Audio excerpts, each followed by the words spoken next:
Welcome to Fails on the Trails. On this podcast, runners share their stories behind their DNF and DFL experiences. Our goal is to help you learn from what went wrong in a previous race so that everything can go right in your next race. I'm your host, Justin Smith, proud owner of 13 DNFs, and I'm joined by... I'm Lisa Decker, and I have 17 DNFs. And I'm Nicole, and I have 5 DNFs. And together, we are your DNF experts. We will be the first 3 guests on the show, and then after that, we will be inviting other runners onto the show to share their epic tales of triumph and disaster. So without further ado, let's kick things off with our first guest, Lisa Decker. Hey, yeah, I had the most experience, so we'll start with me. Hi, Lisa. Welcome to the show. So I want to start off with some simple things like, where are you from, and what do you do for your day job? I'm originally from California. That's probably where I found my love for the outdoors and doing all the trail running and stuff. But I now live Kingwood, Texas, which is like North Houston.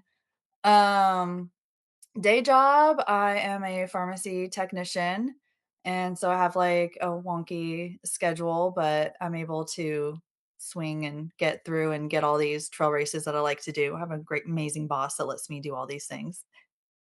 That's awesome. And if you have a weekend off or your random day of the week that you have off, what do you do if you're not running?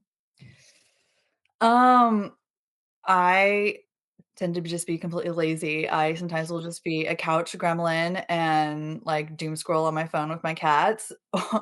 But I also try to get together and do, like, run clubs, when I can, or I'm very bad at running by myself, so I try to find whatever's going on around town to join and get outdoors. Mm.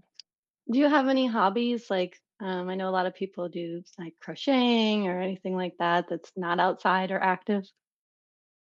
Not really. I feel like honestly, I feel like trail and ultra running is kind of taken over my life. I don't wanna say it, like, identifies me, but it's definitely something that has become my passion that I enjoy doing, so I pretty much spend most of my time it's pretty much all the time I have to do is do that now. For sure. So how did you get introduced to ultra running? I started running, I think, more like around 2013, 2014, and some of the groups I was with discovered this relay they wanted to do that was a trail relay. And so that was my first race. It was Habanero 100 in 2015 with a group of Mhm. ladies, and I fell in love with it. And when I saw people doing like more than a marathon, I honestly did not know that that existed. And so I was very infatuated with that. Yeah. And so I've just been doing it ever since for, yeah, I'm going on 11 years now. That's awesome. I haven't done any relay races. Justin, have you done any relays? Yeah, I did a dumb one called the Relay Across Iowa. It was like 317 miles with 11 people. And it sounds intimidating, but it's a lot of waiting. So, like, Lisa, with your relay, like, how much of it was running versus waiting for your turn to run? It was a lot of waiting. One of the girls couldn't stay the next day, so she wanted to get her legs out of the way first, so she did more. And it was an odd number, so since it was my first one, I did 1 loop, everybody else did 2. So I waited till about 11 o'clock at night to do 1 Mm. loop, so it was, like, in the middle of the night. I didn't even really get to see the trail, but then I hung out, like, the whole entire next day just because I like to experience everything, and, um yeah, there's a lot of waiting around, and I've done a lot of other relay mostly Habanero 100. I've done that relay several times, and it is a lot of waiting around and just cheering people on, trying to rest, but you can't because you wanna be there and Yeah. be involved with everything. A follow Definitely. up on that, do you remember like your fears going into your first trail run? Like my first trail run, I thought everything would be like on the side of a cliff, like near death. Do you remember what was going through your head back then? Having it be a relay, I was very self-conscious about my speed and my pace. I was like, I don't wanna be, like, judged or feel like they're telling me I'm going too slow or anything. I wasn't really worried about the trail at all, but, of course, that fear quickly as soon that was my first trail race, and the trail community accepted me and doesn't nobody cares about any of that, so it definitely made me feel better. Totally. Lisa, do you have any races that you are streaking? I've done Snowdrop, which is probably one of my favorite races. I think I just finished my 9th year in a row doing Wow. that one. Jackalope Jam, I've done every year. I think in 21 it got canceled because of the snow. We had snow in Texas. Um, those 2 I've done pretty much like 9 years in a row. Wow. Habanero, I've almost done every single year. I missed 1 year because my sister decided to get married that weekend, but I consider that one my anniversary race, so I like to come back and do that one every year, even though it's miserable, but I love it. That's awesome. Do you keep your bibs and gear slash swag from races you DNF? I actually have, a bulletin board next to my bed with my bibs that I have DNF'd, like, pinned up there, kinda like as redemption, or a reminder Oh, of, do I wanna do it again or what I worked through? But yeah, I have them up on a bulletin board right next to my bed. You have a that's wall of awesome. shame. That is I awesome. do have a wall of shame. Wow. Self motivation. Definitely, definitely, just to come back and be like, maybe put the when I finally finish the race, like, put that bib, like, over it and be like, "Yeah, I did it." That's awesome. Are there any criteria that you look for when you're picking a race? Ooh, I man, I don't know. I A lot of times someone it's like, "Hey, I'm doing this race," and I'm like, "Yes, I'm a yes girl." Or, maybe I know the race director or I know someone that volunteers that has run it before. I do kinda like to do my research. I don't really go into a race that I've never heard of or that I don't know anybody going to, so usually that kinda draws me in. Hmm, interesting. Um, Justin, do you have any more questions in this category? No, I think that's a perfect segue into the race that you're gonna be talking about today. So, she asked about what goes into deciding a race. So what race are you gonna be talking about today, and what got you interested in that race? So I'm gonna talk about Cactus Rose 100, 2024. That technically was my first attempt at a 100 miler that was not during a timed event. Leading up to that, every 100 miler I had done was during Snowdrop 55 hour or Jackalope Jam, which was like 72 to 100 hours because I was very overweight, pretty much obese when I started running, and those races, the only way I could get to 100 miles was through that. So when I lost weight, 2024 was about a year and a half into like my new transition, I guess, transformation. And I don't know why I picked the absolute hardest 100 miler in Texas to attempt. So very proud of that one. And what makes this race the hardest 100 in Texas is not only where it's located in Bandera, Texas, where Bandera 100K is run. Very rugged terrain, rocks, hills, not very steep up and down hills. But also it's a self-supported race. It has So its own challenges. it does have its own challenges. The aid stations, there were aid stations, but they were all unmanned, no volunteers, no one there cheering you on, asking what I can get for you. Do you need me to fill up your water? What can I make you something to eat? Nothing. They had ice and water, and you were responsible for dropping your own drop bags.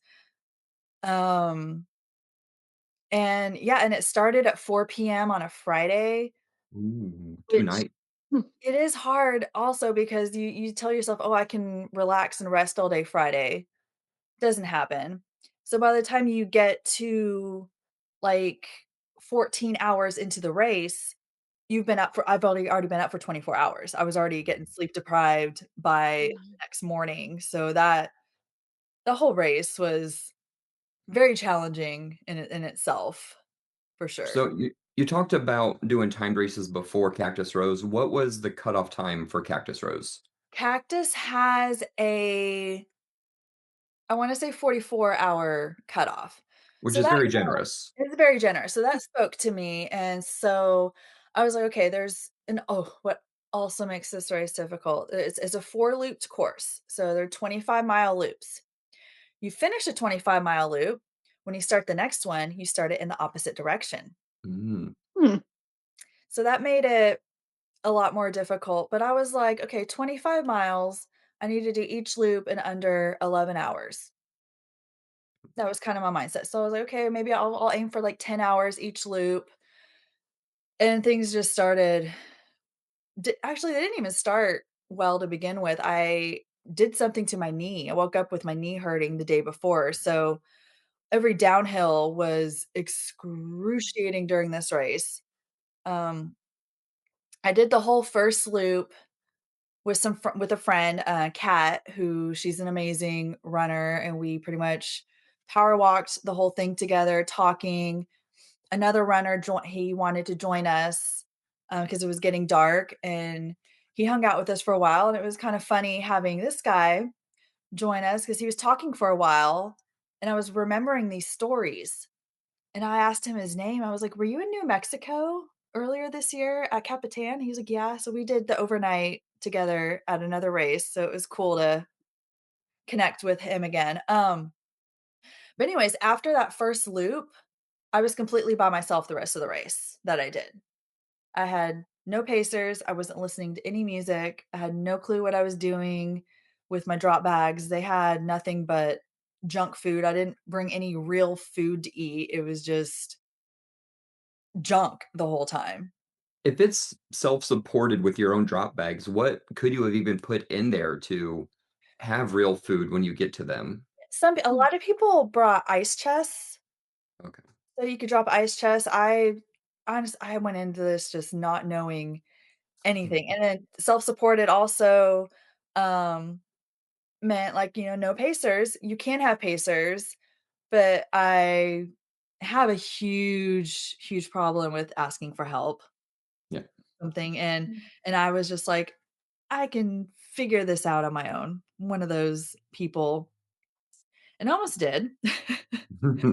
Um, so yeah, so you start Friday at 4 PM, and you already have one night going in, and already at night, shadows and stuff. I was having a little bit of hallucinations the first night, seeing, I think, the rocks, all look like faces because you there were so many rocks out there. Hmm. I think that's common for a lot of these.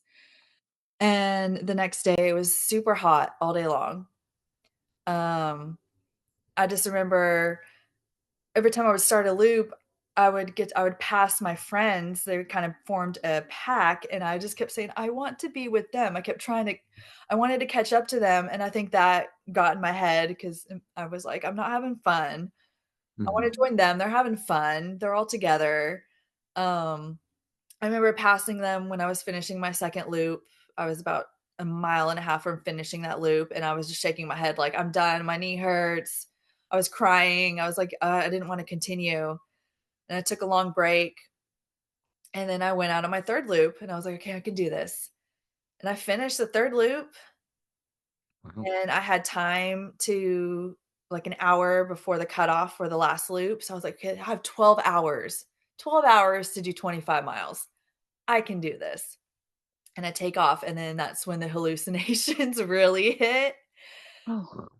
I kept I wanted to be at an aid station and just sit every time. I just wanted to sit in the aid station. So all the trees turned into aid stations. I saw Hmm. people talking, cooking. Wow. It was very interesting. But I kept pushing through, and I had the aid station cutoff chart on my phone that I kept pulling up to check the cutoffs at the aid station because I was cutting it close. And on that last loop, I get to the second to last aid station, past the cutoff. Couple minutes, not much, but I was like, "Yes, I'm done. I can stop." I'm like, I don't wanna continue. They had a an employee there that was checking bibs, tracking us, so it was the only time I saw a volunteer, Mhm. and he's like, "Oh, they said if you're a few minutes past, you can continue," and I was like, "Don't give me the choice, Hmm. because if you give me the choice, I'm gonna try because 'cause I'm so close to finishing this race." This is 85 miles in. At this point, are you at least back to sunlight? Is it It's like sunlight, it's it's Sunday sunlight? morning, And Sunday morning. then what all like I'm just going through the checklist here. So you had the Yeah. knee issue, you had the hallucinations. Are you sunburned? Are you dehydrated? What all is going on at this point? I'm probably dehydrated and just completely out of my mind with lack of sleep, plus the heat and being dehydrated. I don't like pushing myself or chasing cutoffs. It gives me too much anxiety. That's why I do Mm, like the timed races. But um yeah, I was not taking care of myself. And looking back, like if I had a pacer, I feel like this whole race would have, I'll get into mhm. that later, probably would have gone completely differently. Hmm. So I'm like, okay, I'm going to push to the next aid station.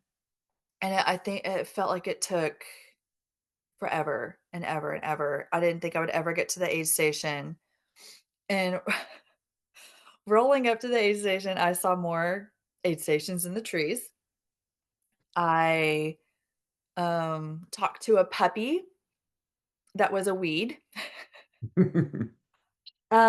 There was a man that was wearing a kilt and had a sword on his hip, hanging out by a tree that was watching me.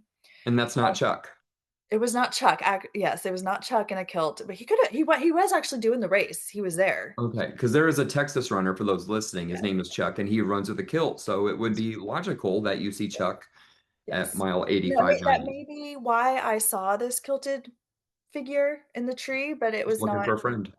Chuck, and then so I finally get to the real or start seeing the real aid station, Mhm. and I see somebody walking around the corner from it, onto the trail.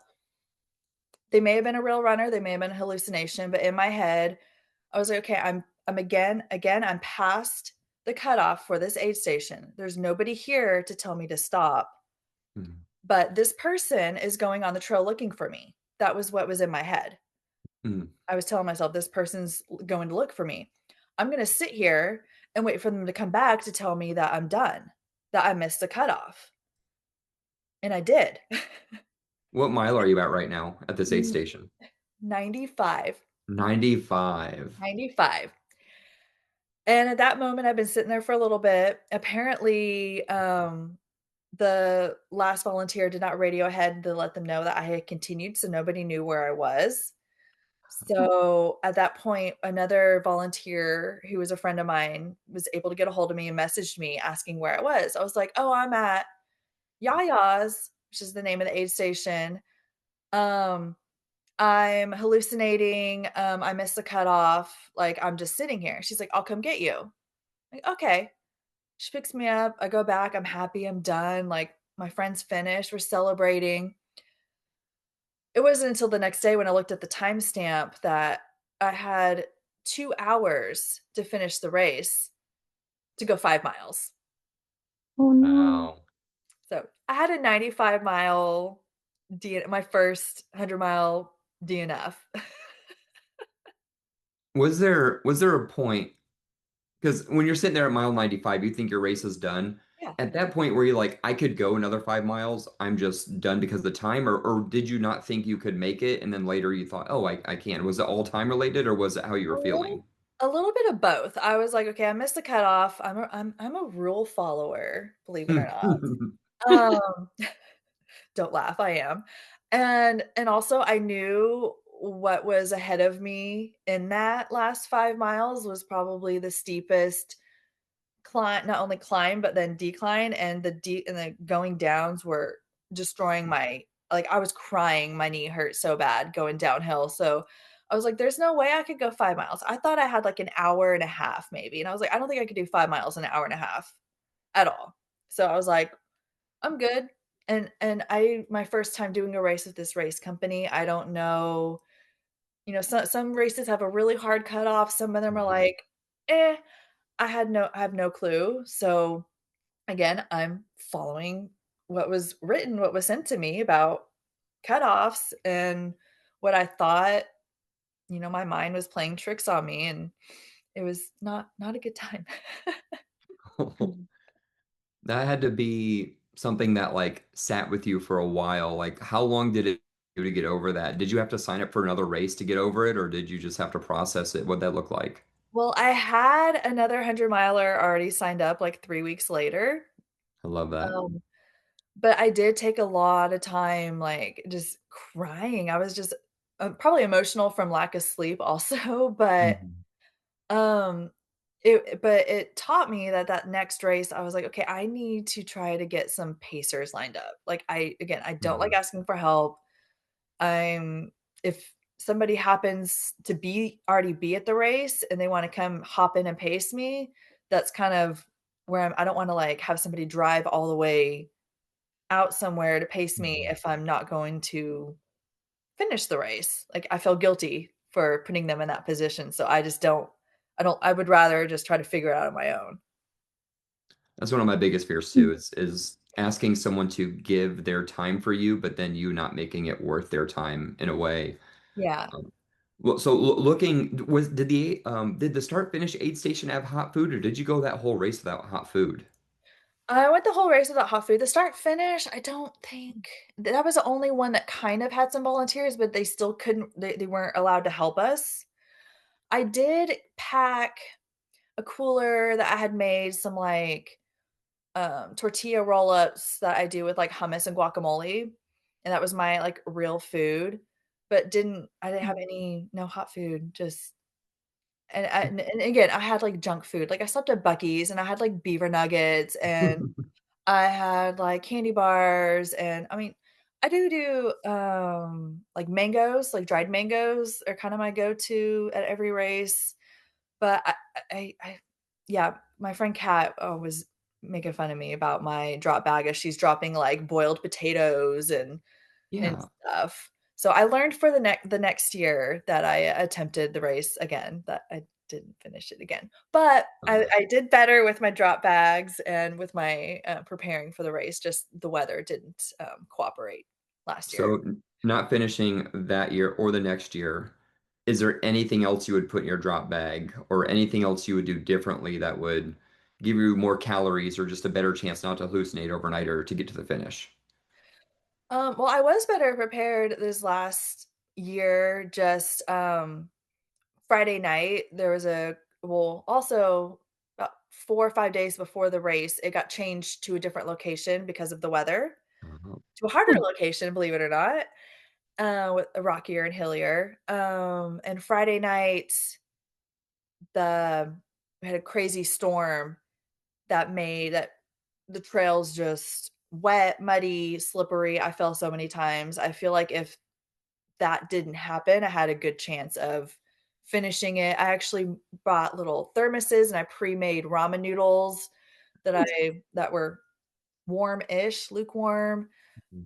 I I had more real food that I brought, and I dropped more drop bags that I had out there. So I did better prepared for it. So I did learn to I'm learning better how to eat, I guess you could say. Yeah, that's whenever you were talking about the hallucinations and just the energy and not realizing because none of us can do ultra math, but at some point you should have been able to have it like, oh, I should be able to make it, or at least Yeah, just and keep I was going. not if I had someone with me, Hmm. maybe and I lined up pacers. I had and that again, I didn't unfortunately couldn't use them at this last year. I had 2 pacers lined up for the last 2 loops. So I was definitely 100% better prepared from the year before, just the weather wasn't, cooperating. I'll So blame you're the 0 weather. for 2 for Cactus Rose. Yes, Is it in basically. 2026? You going back? We'll see. There's a lot Okay. of races that same weekend. It's usually, the 2nd to last weekend of October. Mhm. So So it's not a never again. It just might not be not this year. correct, it might not be in my cards this year. I have a lot of other races that I'm looking forward to this year, so that one might not happen, but who knows? I might just say I need to 3rd time's a charm and just go for the 3rd one in a row. And I know on this podcast we're going to be talking a lot about DNFs and DFLs, but at some point we'll have to do a whole podcast on how we all met. And we were at Brazos Bend singing emo songs through the night. So during this race, did you not have the power of emo music to power you through? Did you not listen to music during this time? So I also another thing that I did wrong during this race is I listened to other people's opinions on things or what they thought. So, out at Bandera, you don't really have cell service. And I don't know what everybody's streaming on their phones is, but somebody was like, "Man, I'm not gonna be able to listen to music, so I won't be able to stream it." So I was like, "Oh, so my music probably won't work." I didn't even try to play Mm. music. I didn't even try. Yeah. And then I had a couple of runners, and I was like, "Is anybody using hiking poles for this race? Because it's hilly and a lot of climbing and stuff."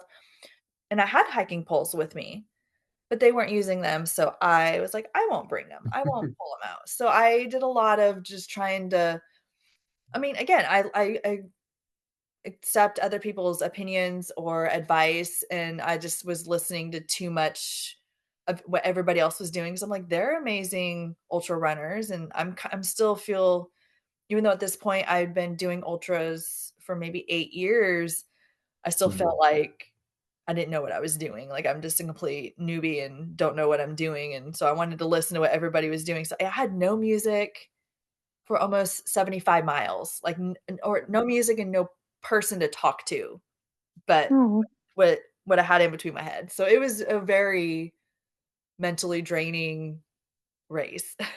That's what I was wondering, right. because I don't think you go 40 hours any other time in your life without music. So it's No. weird that you would do it during a race. I know. Well, I never really listened to music a lot during races. Mm. So but I was like, this one's gonna be one that I probably would need something at some point to distract myself instead of the thoughts in my head. Like there's just a lot of mind trash going on. I think a lot of doubt.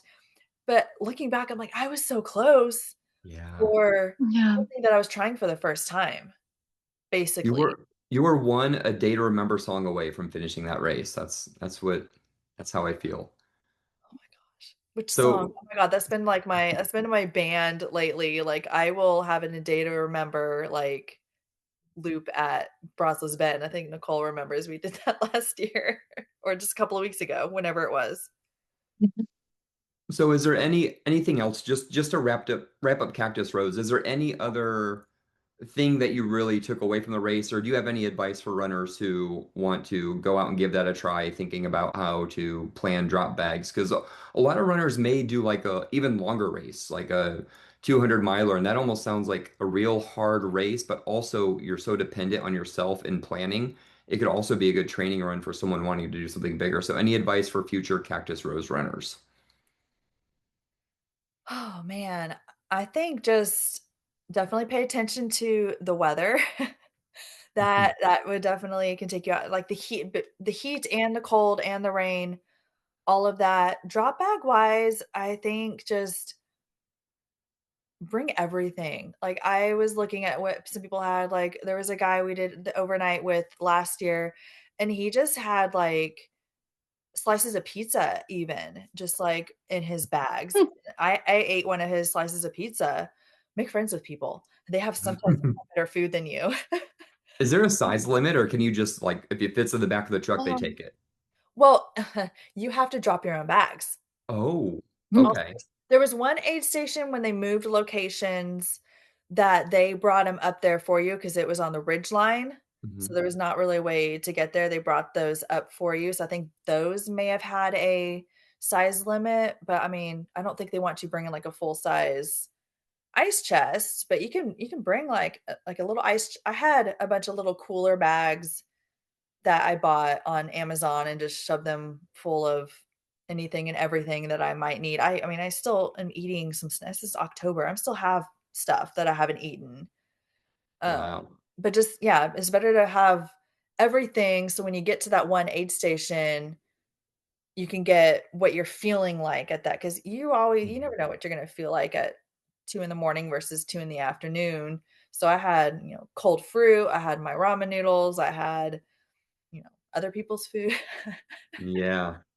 I think that's kind of a fun thing with that race. If you can find someone your pace, maybe you can, what do you have? And like, I'll trade you a zebra cake for a piece of pizza, and you can start wheeling and dealing and making friends and trying different things. So that's interesting. I would definitely want to do that race. I also like when you pack your own drop bag, I know what's at this next aid station I'm looking forward to, and it helps me get there. In a Yeah. lot of races you do, you go to the aid station, you're like, I hope they have this, but at least at this race, you'll know what's waiting for you there. Yeah, like this last race I did, I think overnight, every other aid station had hot food, but I didn't know that, so I would get to one overnight, and I was like, "Do y'all have anything hot?" They're like, "No, but the next one does." And I'm like, "Oh, okay, so I have to go another 5 miles to get some hot food," which is fine. I just had my Oreos and peanut butter, which, they all have Oreos and peanut butter. So I would be down for a Cactus Rose adventure. Nicole, after listening to Lisa's epic tale of 95 miles, would you consider doing Cactus Rose? Oof. Um, I don't think it's quite my speed with the no hot food. But if You we be were gonna do the interested trios together, I would consider it. Would you be interested in pacing? 25 Perhaps. miles or less. Okay. Yeah, I could do that. Okay. Yeah, I See, got that you could on that. work. Somebody have a pacer.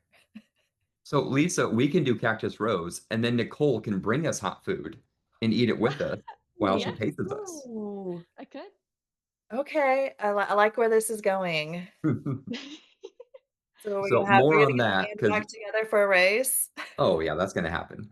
So we'll have to figure out the logistics if that happens this year or next year. But Lisa, you talked about things you wanted to do this year. What all do you have planned and what's on the wish list for 2026? So I have a lot already. Well, I just finished Bandera 100K. Nice. So that one, my first time, well, my second time I DNF'd last year because it got moved also, and it was freezing cold. Yeah. One day I'll just go through it. I have a whole podcast to just me and every single one of my million DNFs. Um, but I was looking up over half of my DNFs have been in the last like 2 or 2.5 years because I'm doing races I never, ever, ever, ever would have attempted like 3 years ago. So I'm trying different things. Um, what's up next? Rocky Raccoon 100 is next. I've never done that one. Nervous. Okay. I got into Yeti 100, which Yeti Trails is an amazing race company. They're out like the Georgia area. This race is in Virginia.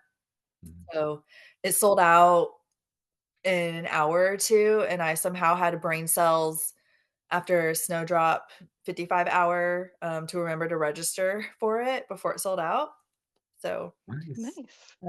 I got into Habanero 135. They're adding 135 miles this year. Nice. So, and they kinda had a wait list or we're gonna vet people wanting to do this to make sure they're not gonna Mhm. die, so I got accepted. I'm doing Ball State again. Oh, It's a 500-kilometer race or journey race across Tennessee, so I'm excited to do it for a second year to really kinda see what I can do. Those are kind of my big races that I have this year so far. Oh, no, Lougarou, their last year is this year. If you haven't done Lougarou, it's an awesome race in Louisiana. It's the first weekend of December, and this is their 10th and final year of hosting it, so it'll be a fun race. I'm thinking about cutoffs. Are you worried about any of the cutoffs of these races? I think is Rocky 32? Rocky is 32, and that course, out of any course I've ever done, really scares me the most. It doesn't have a lot of it's outside of Houston, so there's not a lot of vert, but it's full of roots, Hmm. and I am a tripping hazard. I am a walking tripping hazard. So, I'm terrified that that's gonna be the race that's really gonna hurt me, knock on wood, but I'm just gonna go and see what I can do. I'm excited. 32 hours, I think I can do it, but again, I'm have kind of developed the mindset, like, what's the worst that can happen? Like, Yeah. You go and you succeed or you go and you learn something, like, it's or and have fun. I'm always having fun no matter what, no matter if I like, when I DNF'd Cactus Rose at 50 miles last year, I hung out with everybody until my friend finished the next morning, Yeah. and I That's was still awesome. having a good time. So, no matter what, I'm going to have fun at these races, even if I don't finish them, but I'm gonna go and try because why not? And I've done Rocky Raccoon before. You're right. It is Rudy Raccoon. And it is they are phantom roots that just come out and grab your foot. Those are the So, ones that get me. yeah, get a bubble vest. That way you'll have a soft landing pad because you will fall. Yes. But I I'm gonna get think knee the pads. I need knee pads. just go out there in a big Michelin Man bubble. Do a But the hockey goalie outfit. yeah, but the aid you know the aid station workers. Rocky is so well supported. You know the runners out there. So I think you'll have everything you need out there. I think you'll really enjoy Yeti. I know that's gonna have a generous cutoff, and that's always a party out there. And then Great I'm party. surprised Ball State. So I love 100 miler. So doing something that long and that crazy that wasn't a one and done. That's awesome that you're going back for that. No. Um, and wrapping up here, whenever you have your mindset when you're selecting a race, I know Nicole kind of touched on that, but looking at the races that you're doing, it's not like you have a specific style. Is it really just what calls to your heart, or like what really is it the people kind of goes into it, thinking about it now? It's the vibe, I feel like, the people definitely bring you back, but it's the vibe of the race. Like, I when I explain, like, Jackalope Jam and Snowdrop, that my streak races that I've done, Snowdrop is on a 0.69 mile loop. In Jackalope Jam, you go out a mile to a cone and turn around Yeah. another mile. And I explained this to people, and on paper, they're like, "That I would lose my mind." And I'm like, "No, Mhm. like, you're constantly seeing people, like, every 2 miles or every 0.69 miles, you're back at the start finish line where the party's happening, where people are hanging out, having a good time." I mean, I try not to get because I'm like, "I need to go. I need to quit talking to people." Um, 'Cause sometimes that'll get you stopped at Mhm. aid stations for a while talking, but, yeah, it's definitely the vibe of the races that'll bring me back. If I feel like these people are boring or mean, like, I don't think that's possible in trail running and ultra Mhm. running, but I wouldn't come back. But once I find a race and I'm like, I really enjoy this, I'll keep going back. I agree with you there. I know I loved looped races because if you're running a 100-mile race, you're not a normal person, you have a story to tell, and I'm always inspired by other people's stories, and Yes. that's why we're gonna have a podcast, so when they fail, they can share their stories. So, wrapping it up, Nicole, do you have any other questions or anything else to dive into before we wrap it up?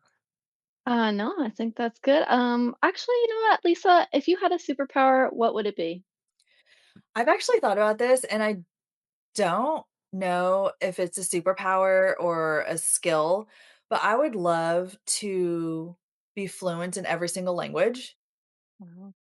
But Whoa, if that's, like, just a skill, then I would want teleportation so that I could teleport anywhere and use my language skills wherever I'm at. Nice. nice. Yeah. That's definitely one to leave off on. Lisa, where can people find you? Where can they learn more about you and follow along on your adventures? On Facebook, Instagram, TikTok, which I post on there too, but, it's we'll post a link, but it's LDKR5808. That is my handle on pretty much everything, so you can follow me. I make, fun reels and stories on my adventures, and so, yeah, that's where you can find me. Awesome. Well, that will wrap it up for the first ever episode. This might be something we look back on and say, what in the world were we thinking? Or we could have possibly just made the best podcast episode ever created. Only time will tell. But thank you, everyone, for joining us for Fails on the Trails. Don't forget to like and subscribe to our channel. Yes, like and subscribe, tell a friend, and I'm sure you might have DNF'd a race, and if you haven't, you might in the future. Either way, we will be here whenever you're ready to tell your story. Thanks, everybody.